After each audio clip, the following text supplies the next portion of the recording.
Saya izin share screen ya, Pak. Oke, izin konfirmasi apakah sudah terlihat slide-nya? Sudah. Oke, baik.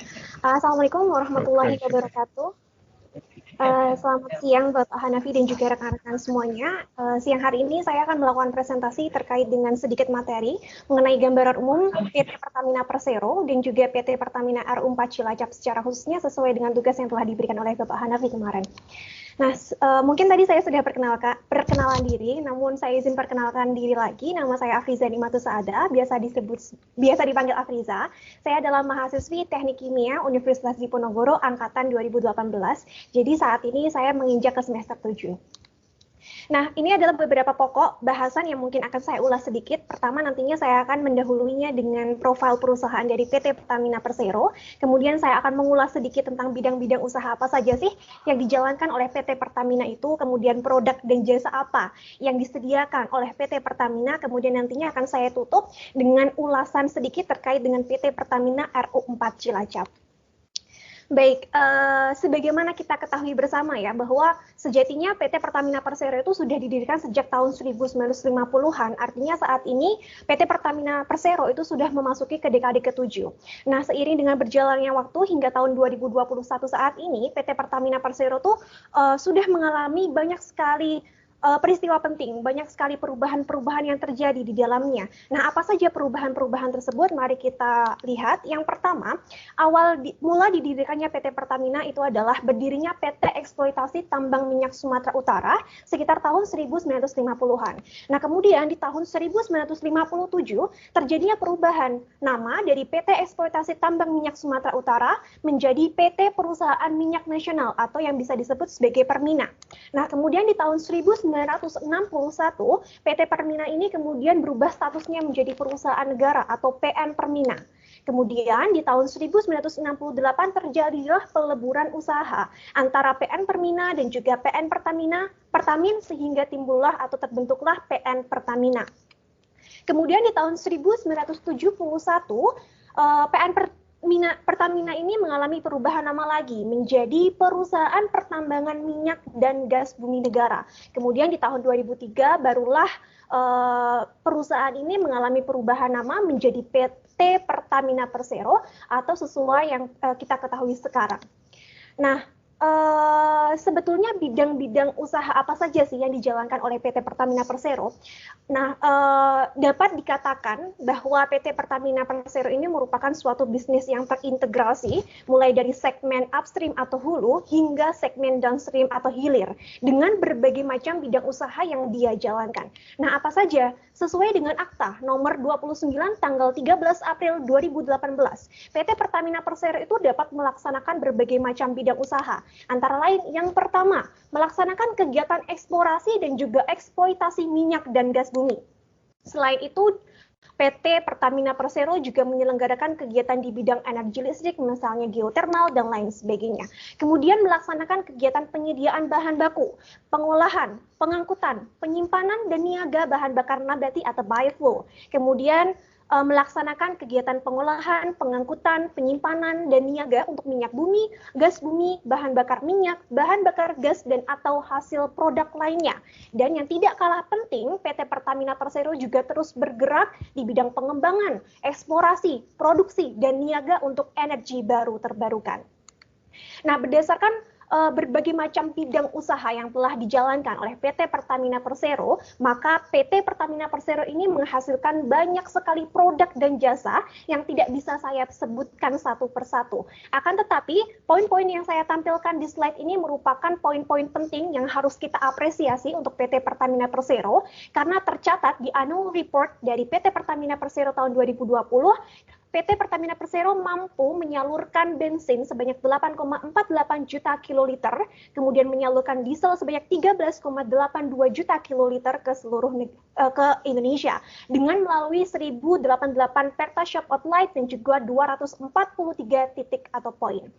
Selain menyalurkan bahan bakar minyak, nah PT Pertamina Persero ini juga terus selalu berkembang di bidang energi baru terbarukan. Terbukti dengan berbagai macam energi baru terbarukan yang sudah diproduksi oleh PT Pertamina Persero itu. Apa saja? Kita lihat. Yang pertama ada produksi gas sebanyak 2.634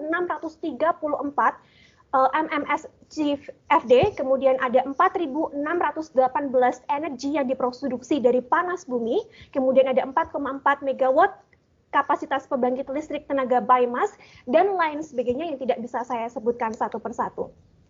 Nah, sekarang kita masuk ke bahasan PT Pertamina RU 4 Cilacap. Sebagaimana kita ketahui bersama bahwa sejatinya PT Pertamina RU 4 Cilacap merupakan salah satu bagian dari wilayah kerja unit pengolahan atau refinery unit, di mana PT Pertamina Persero ini memiliki 7 refinery unit, akan tetapi 1 refinery unit sudah berhenti beroperasi, sehingga saat ini hanya tersisa 6 refinery unit. Apa saja?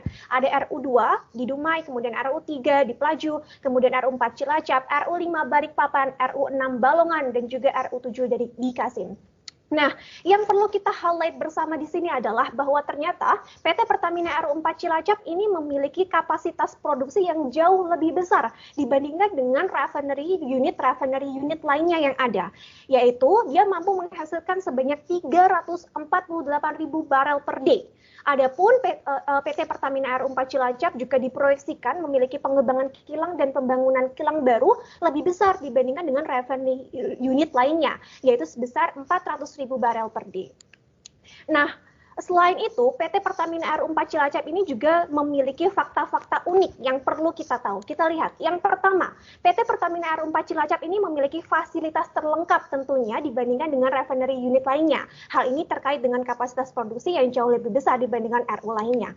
Kemudian yang kedua, ternyata RU 4 Cilacap itu memasok 34% kebutuhan BBM nasional atau 60% kebutuhan BBM di Pulau Jawa. Dan yang ketiga, RU 4 Cilacap adalah satu-satunya kilang minyak yang memproduksi aspal dan base oil. Dan ternyata dulu nama RU 4 Cilacap ini bukan PT Pertamina RU 4 Cilacap, tetapi Pertamina Unit Pengolahan 4 Cilacap atau UP4. Kemudian dia berganti nama menjadi PT Pertamina RU 4 Cilacap. Nah, ini adalah denah lokasi dari PT Pertamina RU 4 Cilacap, di mana ternyata luas area tanah total yang digunakan oleh PT Pertamina RU 4 Cilacap itu sebesar 526 hektar. Nah, dalam perjalanannya ternyata PT RU 4 Cilacap ini memiliki beberapa fase tahapan untuk dia berkembang. Yang pertama, dibangun terlebih dahulu kilang minyak 1 pada tahun 1974 untuk menghasilkan produk BBM dan juga NBM. Kilang ini adalah satu-satunya kilang di Indonesia yang menghasilkan bahan baku minyak pelumas dan aspal. Dan kapasitas produksi dari kilang ini sebesar 118.000 barel per day. Selanjutnya, di tahun 1981 dibangunlah kilang minyak 2. Tujuannya apa? Tujuannya adalah untuk perluasan dari kilang minyak pertama, di mana kapasitas produksi dari kilang minyak 2 awalnya adalah 200.000 barel per day, akan tetapi karena adanya proyek debottlenecking project, akhirnya kapasitas produksi ini dinaikkan atau ditingkatkan menjadi 230.000 barel per day. Selanjutnya, di tahun 1988 dibangunlah kilang Paraxilen, yang mana tujuan dibangun kilang Paraxilen ini adalah untuk mengolah nafta dari full oil complex 2 menjadi produk-produk petrokimia, misalnya paraxilen, benzen, rafinat, heavy aromat, toluen, dan juga LPG. Adapun kapasitas total dari kilang Paraxilen itu sebesar 270.000 ton per tahun. Kemudian yang tidak kalah penting adalah di tahun 1996 dibuatlah suatu proyek debottlenecking Cilacap yang tujuannya adalah meningkatkan kapasitas produksi dari kilang 1 dan kilang 2 dalam rangka memenuhi kebutuhan BBM dalam negeri. Selain itu juga bertujuan untuk meningkatkan kapasitas produksi lube oil plant dalam rangka memenuhi kebutuhan lube base oil dan aspal, serta menghemat atau menambah devisa negara. Adapun proyek-proyek yang ada di dalam proyek debottlenecking Cilacap ini meliputi modifikasi dari full oil complex 1 dan 2, kemudian lube oil complex 1 dan 2, utilitas atau offsite, pengembangan LOC3, pembangunan utilitas 3 dan LOC3, serta modernisasi instrumen kilang dengan DCS. Nah, kemudian di tahun 2002 dibangunlah kilang LPG dan juga sulfur recovery unit, yang mana tentunya tujuan dibangunnya kilang ini atau unit ini sangat baik sekali untuk lingkungan karena mengurangi emisi gas dari kilang RU4, khususnya SO2, maupun sulfur dari sisa proses pengolahan. Nah, dengan dibangunnya sulfur recovery unit ini dapat meningkatkan off gas sebagai recovery full gas maupun flare gas, sehingga dapat dijadikan bahan baku LPG dan nafta selain menghasilkan sulfur cair. Nah, yang paling baru dari PT Pertamina RU4 Cilacap ini adalah Residual Full Catalytic Cracking atau RFCC yang dibangun pada tahun 2015. Di mana tujuannya dibangun RFCC ini adalah untuk meningkatkan produksi high octane mogas komponen atau HOMC dengan target 37.000 barel per day. Kemudian meningkatkan LPG sebesar 1.066 ton per day, meningkatkan propilen sebanyak 430 ton per day. Dengan demikian diharapkan dengan adanya residual full catalytic cracking ini dapat mengurangi impor dan menghemat devisa negara hingga 6% per tahun. Lalu bagaimana sih PT Pertamina RU4 Cilacap itu dapat memasarkan produk-produk yang telah dihasilkan? Ini adalah gambaran dari bagaimana PT Pertamina RU4 Cilacap itu memasarkan produk-produk mereka melalui sistem pemipaan yang sudah terpasang. Nah, produk BBM kilang RU4 Cilacap nantinya akan didistribusikan melalui jalur pipa oleh Pertamina Marketing dan Trading ke wilayah barat dari Cilacap ke Tasikmalaya, Padalarang, Bandung. Sedangkan ke wilayah timur dari Cilacap, Maus Rewulu, Yogyakarta menuju Teras Boyolali. Dari depot-depot yang ada, kemudian BBM akan disalurkan ke SPBU yang tersebar di seluruh wilayah yang ada. Sedangkan produk non-BBM dan petrokimia nantinya akan didistribusikan melalui kapal tanker dan juga jalur transportasi darat.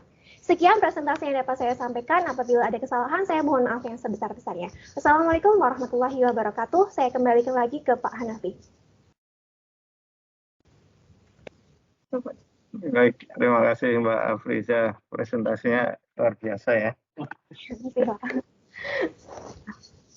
Semangat.